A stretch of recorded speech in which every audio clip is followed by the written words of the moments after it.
अस्सलाम वालेकुम नाज़रीन, मैं हूं शेख रहमत अली। आप देख रहे हैं क्राइम टुडे न्यूज़। नाजरीन, जहां पर हुकूमत की जानिब से तेलंगाना में खासतौर पर हैदराबाद में जो नुकसान हुआ है बारिश की वजह से, उन लोगों को 1 लाख रुपए से 10,000 रुपए देने का वादा किया था हुकूमत की जानिब से, लेकिन जो जरूरतमंद लोग हैं उन तक रुपये नहीं पहुंच पाए। खासतौर पर वो 10,000 रुपए जो देना था उसमें से पॉलिटिकल लीडर यानी लोकल लीडर 3 से 4,000 रुपए उसमें से ले रहे थे और बकाया रकम अवाम तक पहुँचा रहे थे। और कई जगह ऐसा हुआ कि आदमी तक तो पहुँचे ही नहीं रुपये, ये लीडर ही खुद खा लिए। ऐसा कई बड़ा स्कैम देखने में आया और लगातार क्राइम टुडे न्यूज की जानिब से भी अवाम की मुश्किलात और अवाम के परेशानियों को उजागर करते हुए हमने हर लम्हा हर पल अवाम के साथ खड़े रहकर उनकी आवाज को हुकूमत तक पहुंचाने की कोशिश की। दूसरी तरफ कांग्रेस के लीडर फिरोज खान ने भी जद्दोजहद की और लगातार हुकूमत पर इल्जामात लगाते रहे। इस मामले में केटीआर ने इस बात को माना है कि कुछ लोगों की जानिब से बड़े पैमाने पर स्कैम हुआ और 10,000 रुपए जो अवाम तक पहुंचाना था वो नहीं पहुंच पाए सही तरीके से। इसलिए केटीआर ने मी सेवा में जाने की हिदायत दी। आम आदमी अब जिसके घर में पानी आया था या जो लोग को रुपये नहीं मिले 10,000 रुपए, वो मी सेवा में जा सकते हैं और अपने सारे तफसीलात उस फॉर्म में भरकर दाखिल कर दें और 1 हफ्ते के अंदर उनको रकम मिलेगी, क्योंकि सीधे ऑफिसर उनके मकान तक पहुंचेगा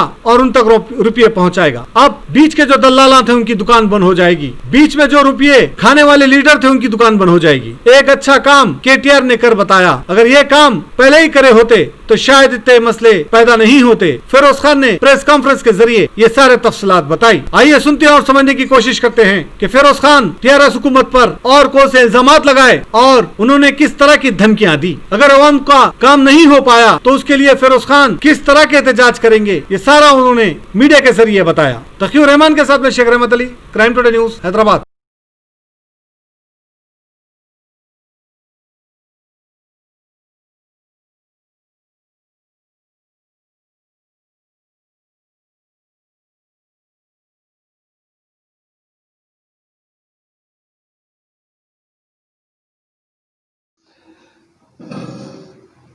सीएम रिलीफ फंड का जो मसला चल रहा है ये शहर में, मुख्यमंत्री साहब 550 करोड़ 550 करोड़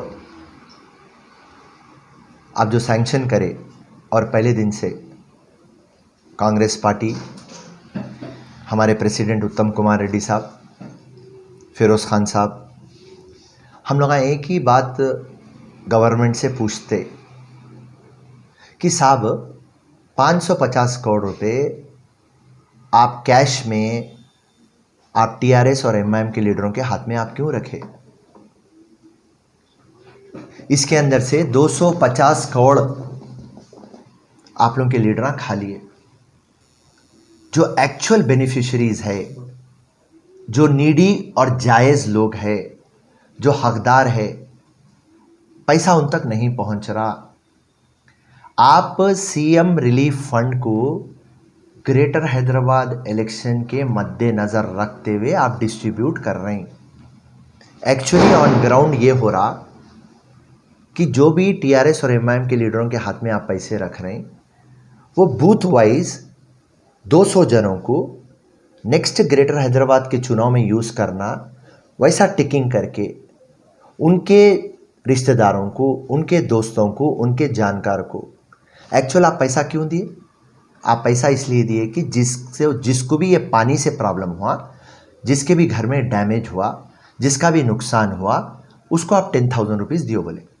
और एक बात बोले कि जिसका घर पूरा टूट गया उसको 1 लाख दियो बोले, जिसका पार्शली थोड़ा बहुत टूट गया उसको आप 50,000 रुपये दियो बोले। चलिए मैं वो 1 लाख और 50,000 की अभी बात नहीं करता हूँ, बाजूक रख देगी।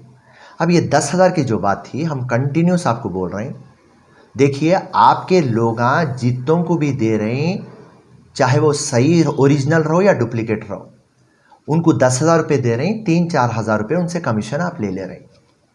और जब मैं म्यूनसिपल कमिश्नर से मिलके बोलता हूँ कि साहब आप कितने बेनिफिशरीज को दिए, तो म्यूनसिपल कमिश्नर साहब बोलते कम से कम एक 3,75,000 लोगों को दिए। तो मैं बोलता हूँ बताइए साहब आप लिस्ट, तो आप लिस्ट नहीं बता सकते। तो आज कंटिन्यूसली कांग्रेस पार्टी एक ही बात बोल रही कि साहब आप कोविड-19 के टाइम पे 1,500 रुपीज़ जो मामूली रकम है आप उसको चेक के थ्रू दिए। आज आप इतना बड़ा पैसा आप ये लीडरों के हाथ में क्यों रखे? प्रिंसिपल सेक्रेटरी रहो, जोनल कमिश्नर रहो, डिप्टी कमिश्नर हो, म्यूनिसिपल, हर किसी को और हर जगह प्रेस में और सोशल मीडिया में एक ही प्रश्न केसीआर साहब को पूछा जा रहा था कि साहब आप ये गलती क्यों कर रहे हैं? इससे बड़ा वाइट कॉलर ऑफेंस दुनिया में कोई है क्या जो सीएम रिलीफ फंड में ऐसा लूटा जा रहा? आज बोल तो फ्राइडे 13 तारीख कैबिनेट मीटिंग के बाद केटी रामाराव साहब ऑन रिकॉर्ड आते और पलट के ये बात बोलते कि 475 करोड़ अब तक हम रिलीफ में बांट दिए, जिसमें 4,75,000 लोगों को हम ये पैसा दिए। अब जो रिमेनिंग बचे 100 पैसे है, जो 75 करोड़ और उसके ऊपर और एक 25 करोड़, एक 100 करोड़ तक, अब हम जो भी हकदार है, जिसका भी नुकसान हुआ, उन्हें मी सेवा को जाना और मी सेवा के अंदर अपने डिटेल्स लिखा देना। ऑफिसर्स घर को आएंगे और आपको 10,000 रुपये देंगे। चलिए केटीआर साहब, 475 करोड़ आप खर्चा कर दिए बाद अब आपको समझ में आई। अगर से ये बात आप पहले करते थे तो, आप पहले से अपोजिशन की बात सुनते थे तो, और पूरों को आप अकाउंट में पैसे देते थे तो ये नहीं होता था। ईमानदार को पैसा मिलता था। और कांग्रेस पार्टी की क्या मांग थी कि भाई 10,000 नहीं, आप 50,000 रुपये देइए। कांग्रेस पार्टी की क्या मांग थी? साहब ये 550 करोड़ रुपीस बहुत कम है, आप कम से कम 5,000 करोड़ देइए। आज आप पलट के बोल रहे हैं 4,75,000 लोगों को हम दिए। कांग्रेस पार्टी और फिरोज खान ये बात बोलते हैं अब तक 7 से 8 लाख लोग और ज़रूरतमंद है, आप बजट बढ़ाइए। आपके जेब से पैसे नहीं दे रहे ना केसीआर साहब, आप ना कांग्रेस पार्टी जेब से दे रही, आप बजट बढ़ाइए। आपकी इत्तला के लिए मैं बता दूं तो जब आप गरीब और कमज़ोर और ज़रूरतमंद को पैसे देने को आप आगे क्यों पीछे? मत जाइए, बढ़ाइए पैसे। और रही बात, आज फिरोज खान,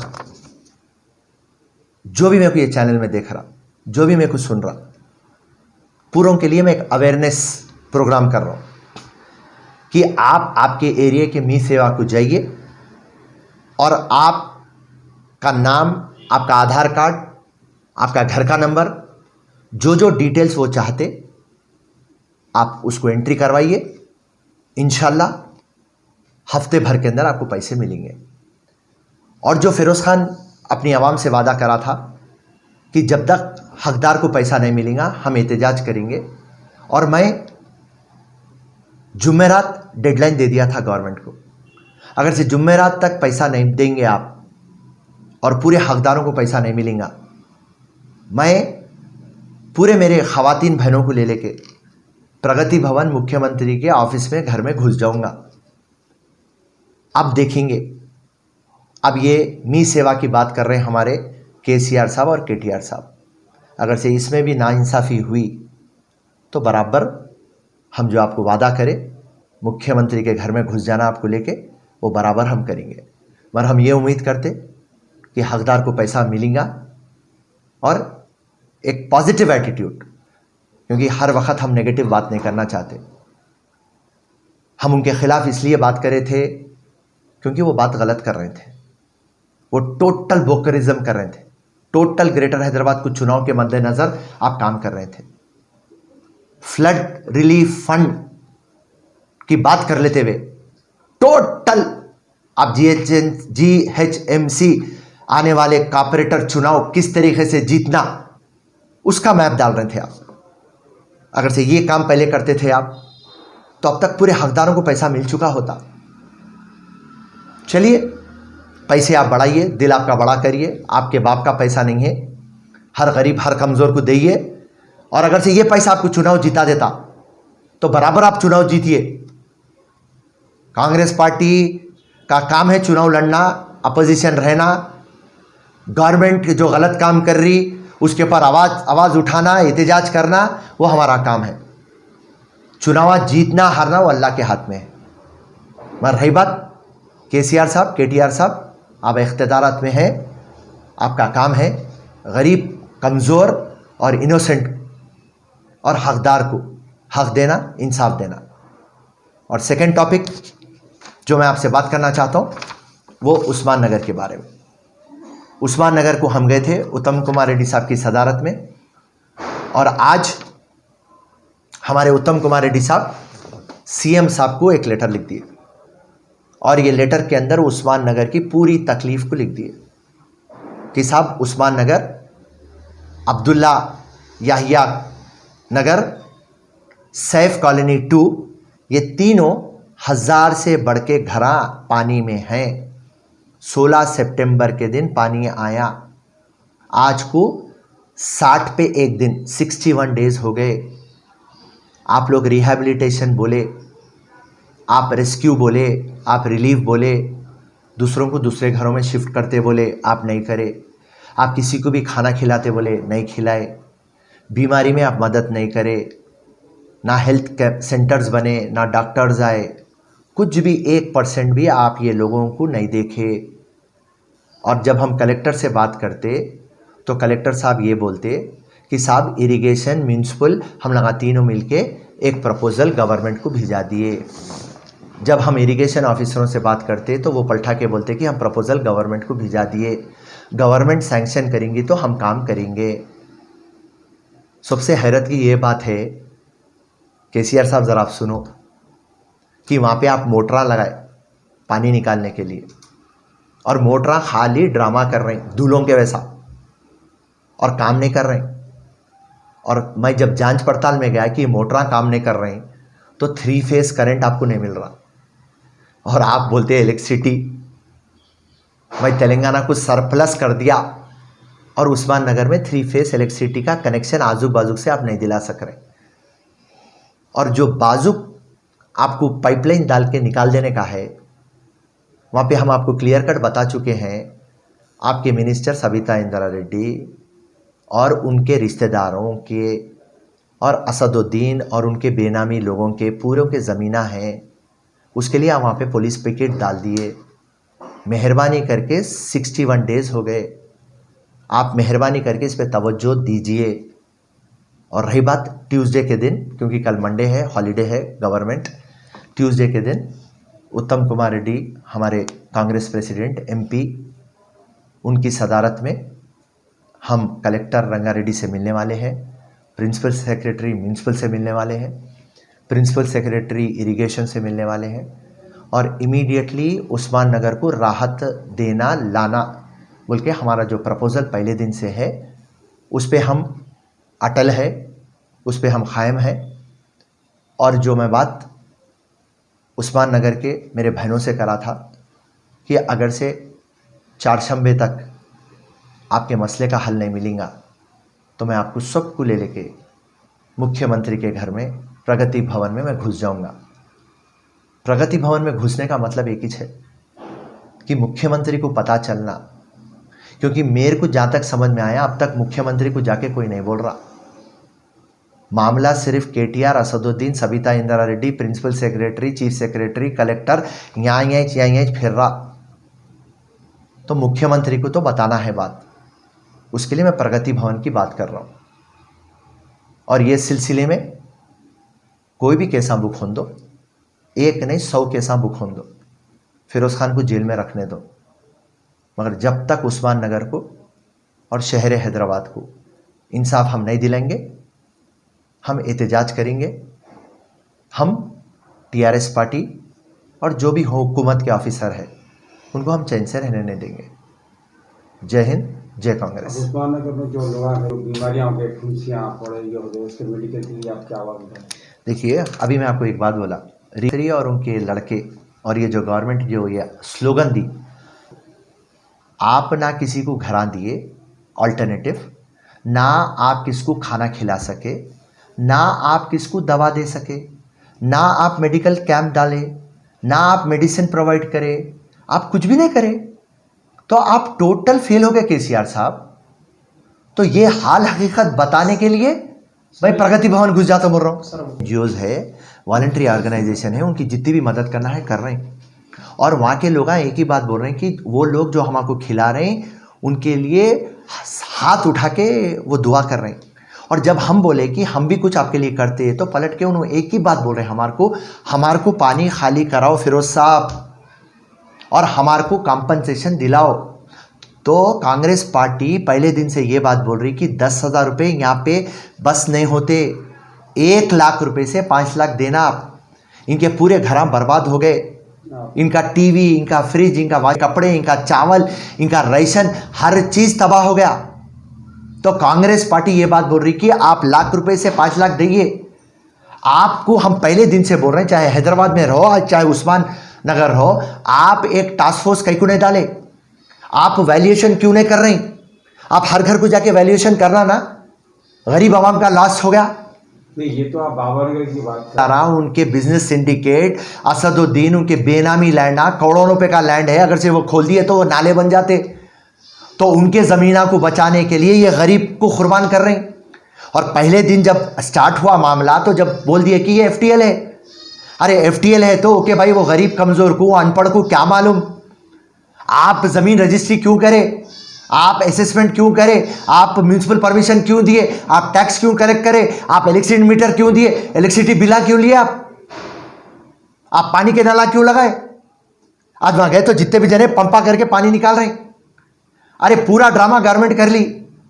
और आज आप एक मिनिस्टर और एक एमपी के बातों में आके आप कम से कम 5 से 6 हज़ार जनों को दोजख में रखे आप।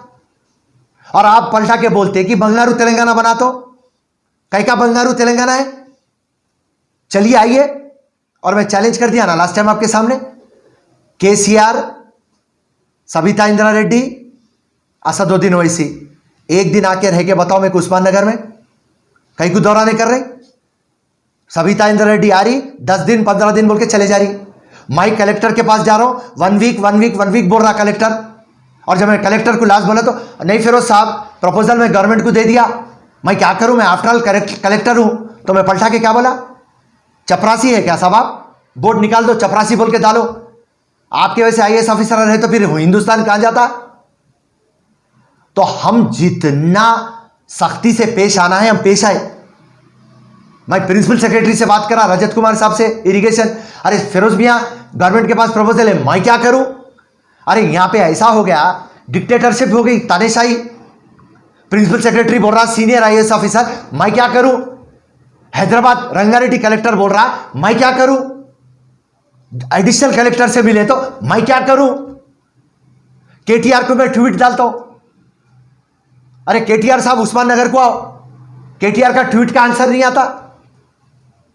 और जब 550 करोड़ का मैं ट्वीट डाला केटीआर को, आपके टीआरएस के और एमआईएम के बट्टेबाज लोग पैसे खा ले रहे, कमीशन खा ले रहे, हकदार को नहीं दे रहे। केटीआर द ग्रेट क्या मैकेनिज्म है। और आज 475 करोड़ खर्चा करे बाद ये अंधी भैरी गवर्नमेंट जागी। और कांग्रेस पार्टी ये बोल रही 550 करोड़ बस नहीं होते, पैसे बढ़ाओ। आपके बाप के जेब से नहीं दे रही, पब्लिक का पैसा है, पब्लिक को दियो। कांग्रेस पार्टी की पहले दिन से यही मांग थी, आज भी है, कल भी वही रहेंगे साहब। जय हिंद।